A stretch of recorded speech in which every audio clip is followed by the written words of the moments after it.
Gluten-free and grain-free Danish crackers. Welcome to Believe It's Not Gluten, the home of amazing recipes for the gluten intolerant. Amazing because they taste so good, no one will know they're gluten-free. These are another twist on the Danish crackers we've been doing. Not only are they activated with the seeds soaked in water before they're cooked to make it easier on our digestive system, but they're also grain-free. You don't have to activate the seeds if you don't want to. You can just go straight ahead with mixing all the ingredients together. So if you are activating the seeds, just put half a cup of sunflower seeds in a large bowl, 1 cup or 2 half cups of pumpkin seeds, and 1 cup of sesame seeds. Then 3/4 of a cup of water. Give them a stir to make sure they're all wet, and cover them overnight or for around 8 hours. The next morning you'll see the seeds have absorbed the water, so then add the flour mix. The recipe's on the blog. It's a mix of coconut flour, tapioca flour and besan flour. Give them a good mix. And then add half a cup of melted coconut oil and a small half cup of room temperature water.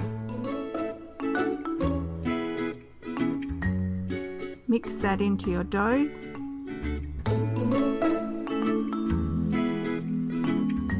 So you'll see the mixture is still pretty wet. If you think it's a bit dry, add a little more water. You don't want it to be dry or it will break a lot when you're rolling it out. And then that's your dough done. So just divide it into 3 portions for rolling out, and then roll it out. So onto a piece of baking paper, the first portion, squash it into a rectangular sort of shape, and then cover it with another piece of baking paper. You want to roll it to about the size of your baking tray. Sometimes it's a bit sticky at first and you're pushing it rather than rolling, but then it sorts itself out. So roll it to about the size of your baking tray, and you keep rolling until you can't get it any thinner because of the pumpkin seeds. That will give you the perfect thickness for the crackers.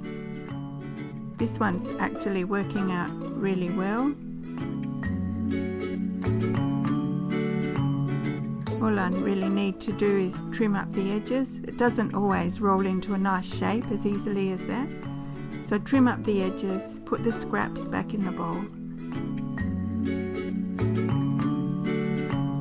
And once it's done, you cut it into the size pieces that you want.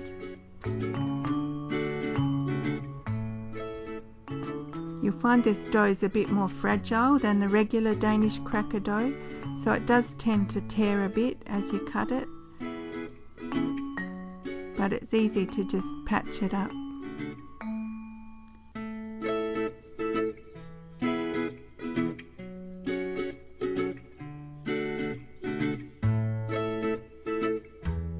So then cut it into whatever size you like.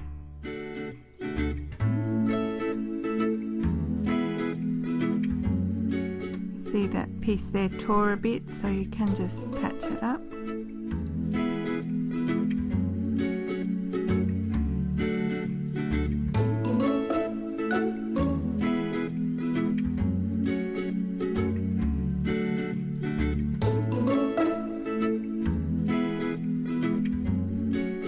And then just slide it onto the baking tray and set it aside while you roll out the other pieces of dough.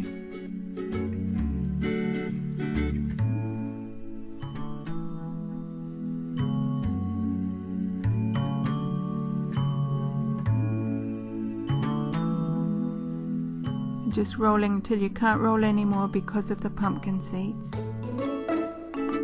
So this one hasn't rolled into such a good shape, so you can just patch it up a bit. Then if you need to give it another roll, that's fine.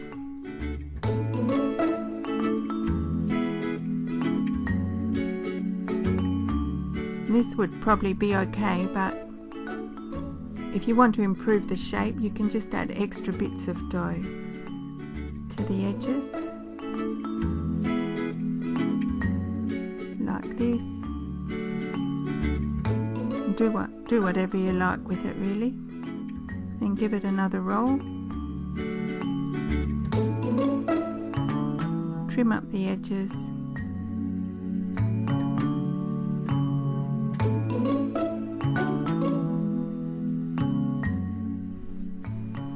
And once again cut it into whatever shape pieces you would like. This one's a bit wider, so I'll cut it differently. You can see a lot of the pieces are tearing here as I cut them, but you don't have to worry too much, just patch them up as you like. Then onto the baking tray, roll out your last piece of dough, and then they go into the oven for about 15 to 20 minutes until they're looking lightly browned. Then bring them out and separate them and turn them over. These don't cook as evenly as the regular Danish crackers. You can see on the edge here they're very overcooked. Partly that is my oven, but it's also this dough that it cooks more quickly on the edges. So if that happens, you want to move the edge pieces into the middle of the tray for when you put them back into the oven. You may find you can take some off the tray if they're cooked.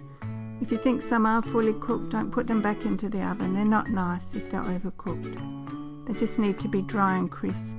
Probably a couple of these I could have left out. So turn the oven down by about 10 to 15 degrees when you put them back in, and they just take about 10 more minutes. You can see these got pretty overcooked here. So you can leave them on the tray to cool or put them onto a rack if you prefer. Here they are with some avocado, lemon juice, salt and pepper, and that can be a delicious, crunchy, grain-free breakfast. Hope you enjoy them. Please visit the blog for the full recipe and more information on the activation process or on other Danish crackers. If you like this, please subscribe to our channel below and give us a thumbs up.